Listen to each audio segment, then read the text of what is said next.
హైదరాబాద్లో బసవతారకం క్యాన్సర్ ఆసుపత్రి ఏర్పాటు వెనుకున్న భావోద్వేగ స్టోరీని ఏపీ సీఎం చంద్రబాబు నాయుడు జనాలతో పంచుకున్నారు.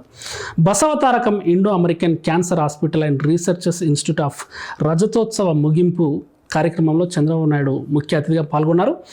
ఈ సందర్భంగా సీఎం చంద్రబాబు నాయుడు మాట్లాడుతూ క్యాన్సర్ ఆసుపత్రికి సంబంధించిన ఆలోచన వచ్చినప్పటి నుంచి ఇప్పటివరకు ఆసుపత్రికి కాస్తో కూస్తో సేవ చేసే అవకాశం తనకు లభించిందని తెలిపారు.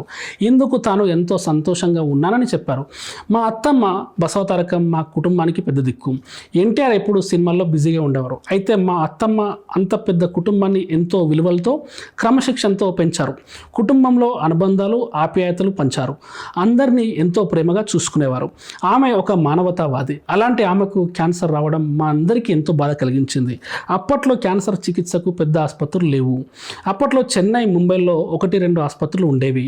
క్యాన్సర్తో ఆమె ఎంతగానో బాధపడ్డారు. చివరికి అమెరికా తీసుకెళ్లి చికిత్స చేయించాం. ఆగస్టు సంక్షోభం తర్వాత ఎన్టీఆర్ తిరిగి ముఖ్యమంత్రిగా బాధ్యతలు చేపట్టిన 1-2 నెలల్లోనే ఆమె చనిపోవడం చాలా బాధ కలిగించింది. ఆ షాక్ నుంచి ఎన్టీఆర్ కోలుకోవడానికి కూడా చాలా సమయం పట్టింది. అప్పుడే ఎన్టీఆర్కు ఒక ఆలోచన వచ్చింది. పేదవాళ్లకు ఇబ్బంది లేకుండా ఒక క్యాన్సర్ ఆసుపత్రి నిర్మించాలని భావించారు. సెంటర్లో భూమిని ఇస్తే రిజిస్ట్రేషన్ చేయించాం. ఆ తర్వాత 1989లో మా ప్రభుత్వం పోయింది. ఆ తర్వాత చాలా సమయం పట్టింది. మళ్ళీ 1996-97 వరకు దాని మీద శ్రద్ధ పెట్టలేకపోయాం. ఈ ఆసుపత్రిని ఎన్టీఆర్ విజన్ను ముందుకు తీసుకెళ్లాలని నాకు ఆలోచన వచ్చింది. మా అత్తమ్మను శాశ్వతంగా గుర్తుపెట్టుకునేలా చేయాలనే సంకల్పంతో ముందుకు సాగాం. ఆనాడు కోడెల శివప్రసాద్ తొలి మేనేజింగ్ ట్రస్టీగా ఉండి అన్ని బాధ్యతలు తీసుకుని ముందుకెళ్లారు. అమెరికాలో తులసి అక్కడి నుంచి ఫండ్స్ సేకరించి పూర్తిగా సహకరించారు. డాక్టర్ నోరి దత్తాత్రేయులు లాంటి ప్రముఖ వైద్యులు, ఎన్ఆర్ఐలు, రాజ్యసభ సభ్యులు, వ్యాపారవేత్తల సహకారంతో ఆసుపత్రి నిర్మాణం చేపట్టాం. టాటా ట్రస్ట్ను అడిగితే వారు కూడా సాయం అందించారు. 2000వ సంవత్సరంలో ఆనాటి ప్రధానమంత్రి అటల్ బిహారీ వాజ్పేయి పిలిచిన వెంటనే ఎన్టీఆర్పై అభిమానంతో నాకుండే సన్నిహిత సంబంధాలతో వచ్చి 100 పడకల ఆసుపత్రిని ప్రారంభించారు. దానిని బాధ్యతగా తీసుకొని బాలకృష్ణ కల్పవృక్షంగా తీర్చిదిద్దారు. ఈ ఆసుపత్రికి క్యాన్సర్ బాధితుల పట్ల దేవాలయంగా మార్చారు అని చంద్రబాబు పేర్కొన్నారు. అయితే ఆసుపత్రి నిర్వహణలో కొన్ని సవాళ్లు కూడా వచ్చాయని, మేనేజ్మెంట్లో కొన్ని సమస్యలు వస్తే ఈ వ్యవస్థ ముందుకు సాగుతుందనే అనుమానాలు వచ్చాయని తెలిపారు. అప్పుడు అంతా ఆలోచన చేసి బాలకృష్ణకు బాధ్యతలు అప్పగించడం జరిగిందని చెప్పారు. 15 ఏళ్ల క్రితం ఈ బాధ్యతలు తీసుకున్న బాలకృష్ణ క్యాన్సర్ ఆసుపత్రిని అన్స్టాపబుల్గా ముందుకు తీసుకెళ్తున్నారని తెలిపారు. ఎవర్ గ్రీన్ హీరోగా, హిందూపూర్ ఎమ్మెల్యేగా ఎంత బిజీగా ఉన్నా ఆసుపత్రికి వెళ్లి రోగులను పరామర్శించి స్వాంతన కలిగించడం బాలకృష్ణ ప్రత్యేకత అని సీఎం చంద్రబాబు అన్నారు. లాభాపేక్ష లేకుండా నడిపే ఈ సంస్థ ద్వారా రోజు 22 ఆపరేషన్లతో పాటు ఏడాదికి 8,000కు పైగా శస్త్రచికిత్సలు జరుగుతున్నాయని, తెలంగాణ, ఏపీ, మహారాష్ట్ర, కర్ణాటక, ఒడిశా రాష్ట్రాల నుంచి వచ్చే రోగులకు సేవలు అందుతున్నాయని వివరించారు. 650 పడకలు, 250 మంది వైద్య నిపుణులు, ఏటా 3 లక్షల మంది అవుట్ పేషెంట్లు, 90,000 మంది ఇన్ పేషెంట్లు ఉంటారని అన్నారు. అమరావతిలో 1000 పడకల ఆసుపత్రి ఏర్పాటు చేసేందుకు బాలకృష్ణ ముందుకు రావడం అభినందనీయమని కొనియాడారు. ఏపీ ప్రభుత్వం ప్రజారోగ్య రక్షణలో ప్రివెంటివ్, క్యూరేటివ్, ప్రిడిక్టివ్ విధానాలను అనుసరిస్తుందని, పబ్లిక్ హెల్త్ రంగంలో ప్రభుత్వంతో పాటు లాభాపేక్ష లేని ఆసుపత్రులు మరిన్ని రావాల్సిన అవసరం ఉందని నొక్కి చెప్పారు. ఎన్టీఆర్ మెమోరియల్ ట్రస్ట్ ద్వారా తన సతీమణి భువనేశ్వరి వివిధ సేవా కార్యక్రమాలు నిర్వహిస్తున్నారని చంద్రబాబు నాయుడు ప్రస్తావించారు. పేదలకు సేవ చేయడంలో లభించే ఆనందం మరెందులోనూ లేదని అన్నారు. భారత్లో లాభాపేక్ష లేని అతిపెద్ద సేవా సంస్థగా బసవతారకం ఆసుపత్రి ఎదగాలని ఆకాంక్షిస్తున్నానని చెప్పారు. చంద్రబాబు ఏమన్నారో ఆయన మాటల్లోనే వినండి. ప్రతి ఒక్క సక్సెస్కి ఒక స్టోరీ కూడా ఉంటుంది. మా అత్తమ్మ బసవతారకం గారు మా కుటుంబానికి ఒక పెద్ద దిక్కు. ఎన్టీఆర్ సినిమాల్లో బిజీగా ఉండేవారు. ఆయనకి ఎప్పుడు కూడా టైం ఉండేది కాదు. అంత పెద్ద కుటుంబాన్ని ఎంతో విలువలతో, క్రమశిక్షణతో పెంచారు. కుటుంబంలో అనుబంధాలు, ఆప్యాయతలు పంచారు. అందరినీ ఎంతో ప్రేమగా, కేరింగ్గా చూసుకునేవారు. నా ఉద్దేశంలో చాలామంది చూశాను, కానీ అవి ఒక మానవతావాది. అలాంటి ఆవిడికి మీరు ఒకసారి చూస్తే క్యాన్సర్ రావడం చాలా బాధ కలిగింది మాకందరికీ. అయితే ఆ రోజు మనం చూసుకుంటే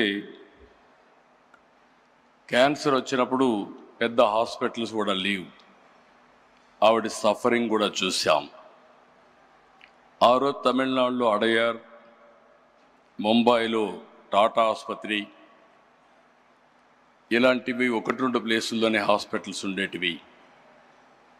ఎవరైనా ఇప్పుడే వెంకయ్యనాయుడు గారు ఒక మాట మాట్లాడారు. ఆ రోజు క్యాన్సర్ అనేది డబ్బులున్న వాళ్ళకే వచ్చేదని, దాన్ని రాచపుండు అనేవాళ్ళు. అలాంటిది క్యాన్సర్ రాను రాను పెరిగే పరిస్థితికి వచ్చింది.